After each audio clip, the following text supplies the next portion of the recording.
అందరికీ నమస్కారం. తింటే గారెలు తినాలి, వింటే భారతమే వినాలి అని అంటారు కదా.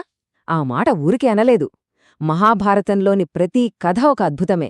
ఈరోజు మనం అలాంటి ఒక అద్భుతమైన కథ గురించి తెలుస్తోబోతున్నాం.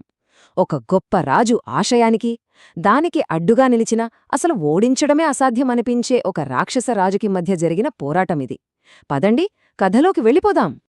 ఈ కథ మొదలయ్యేది పాండవులలో పెద్దవాడైన ధర్మరాజుతో. ఆయనకి ఒక గొప్ప సంకల్పం కలిగింది. తన ధర్మబద్ధమైన పాలనని ప్రపంచమంతా స్థాపించాలి, ప్రజలందరికీ మేలు చెయ్యాలి. దీనికోసం ఏం చెయ్యాలి? రాజసూయ యాగం చెయ్యాలి. ఈ యాగం చేస్తే ఒక రాజు చక్రవర్తిగా గుర్తింపు పొందుతాడు. కలియుగం రాకముందే ఈ యాగం చేస్తే లోకానికి మంచిదని నారద మహాముని సలహా ఇచ్చారు. అయితే అనుకున్నంత సులభం కాదు ఈ యాగం చేయడం. దానికి ఒక పెద్ద అడ్డంకి ఉంది, ఒక పెను సవాలు ఎదురుచూస్తోంది. ఈ విషయం చెప్పింది ఎవరో కాదు, స్వయంగా శ్రీకృష్ణుడు. ఆ యాగం గనక విజయవంత అవ్వాలంటే ఒక రాక్షసుడిలాంటి చక్రవర్తితో యుద్ధం చేసి తీరాలి. మరి అసలు ఎవరా చక్రవర్తి? ఎందుకంత భయం? ధర్మరాజు లక్ష్యం చాలా గొప్పది, పవిత్రమైనది. కాని దాన్ని చేరుకోవడానికి అతను ఎదుర్కోవాల్సిన సవాలు అంతకంటే పెద్దది. ఆ సవాలేంటో చూద్దాం. మనం మాట్లాడుకుంటున్న ఆ అడ్డంకి పేరే జరాసంధుడు. అతను ఎంత శక్తివంతుడంటే శ్రీకృష్ణుడి మాటలు వింటేనే మనకర్థమైపోతుంది. కృష్ణుడేమన్నాడంటే, అతను ఎంత పెద్ద తలనొప్పంటే అతని నుండి తప్పించుకోడానికే నేను నా రాజ్యాన్ని సముద్రం మధ్యలో కట్టుకున్నాను అని. ఆలోచించండి, స్వయంగా శ్రీకృష్ణుడే అంత మాట అంటున్నారంటే ఇక జరాసంధుడి బలం గురించి మనం ప్రత్యేకంగా చెప్పాలా? ఇంతకీ ఎవరి జరాసంధుడు? ధర్మరాజు యాగం చెయ్యడానికి అతనే ఎందుకు అంత పెద్ద అడ్డంకి అయ్యాడు? జరాసంధుడు మగధ సామ్రాజ్యానికి రాజు. కాని పేరుకే రాజు, పనులన్నీ రాక్షసుడివి.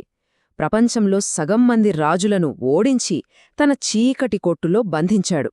అంతేకాదు, అతనికో పిచ్చి నమ్మకం.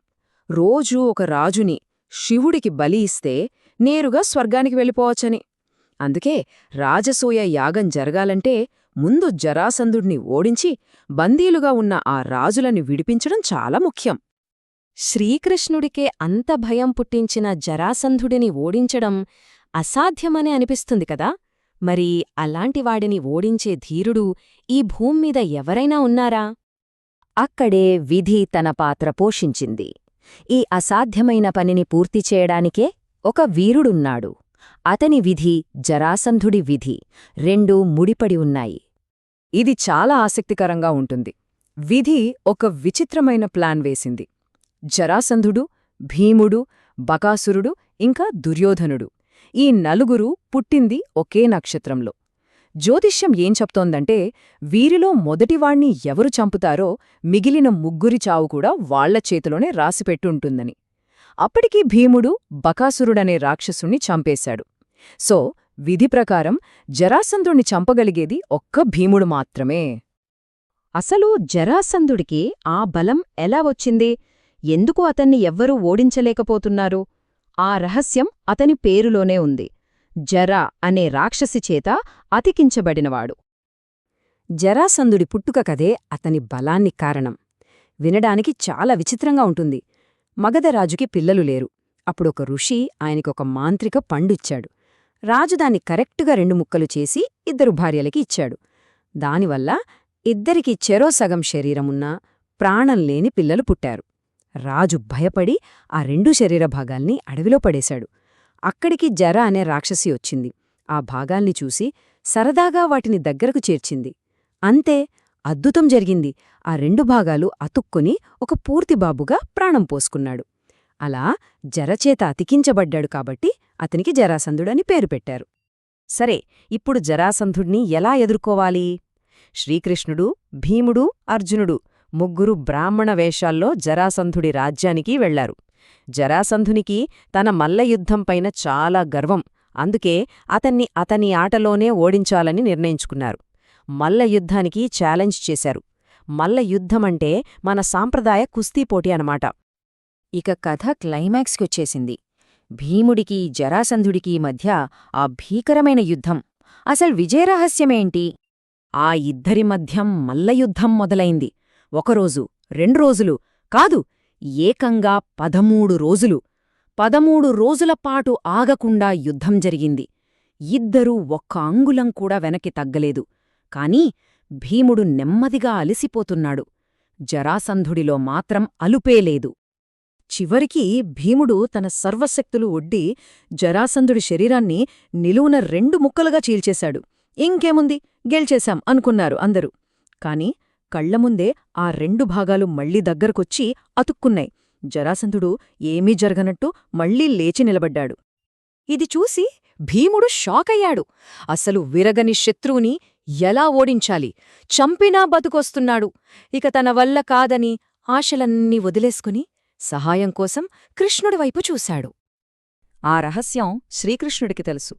జరాసంధుడి పుట్టుకలోనే అతని చావుకి సంబంధించిన క్లూ ఉంది. భీముడికి ఆ రహస్యం చెప్పడానికి కృష్ణుడు మాటలు వాడలేదు. కేవలం ఒకే ఒక్క గడ్డి పరకను వాడాడు. కృష్ణుడేం చేశాడంటే, ఒక గడ్డి పరక తీసుకున్నాడు, దాన్ని మధ్యలోకి చీల్చాడు, ఆ 2 ముక్కల్ని వ్యతిరేక దిశల్లో విసిరేశాడు. అంతే. ఆ సైగ భీముడికి వెంటనే అర్థమైపోయింది. ఈసారి జరాసంధుడిని 2గా చీల్చి ఆ 2 శరీర భాగాలను ఒకదానికొకటి వీలైనంత దూరంగా ఆపోజిట్ డైరెక్షన్లలో విసిరేశాడు. దాంతో అవి మళ్లీ కలుసుకోలేకపోయాయి. జరాసంధుడి కథ ముగిసింది. జరాసంధుడి అంతంతో ఒక దుష్టయుగం ముగిసింది.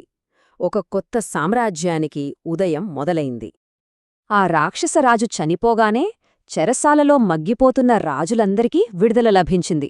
వాళ్లంతా ధర్మరాజుకి మద్దతు తెలిపారు. కృష్ణుడు జరాసంధుడి కొడుకునే మగధకు రాజుని చేశాడు.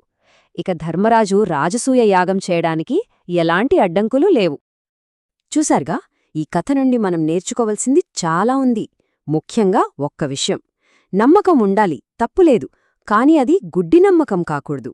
జరాసంధుడు రాజులను బలిస్తే స్వర్గం వస్తుందనే మూఢనమ్మకంతో తన చావును తానే కొని తెచ్చుకున్నాడు.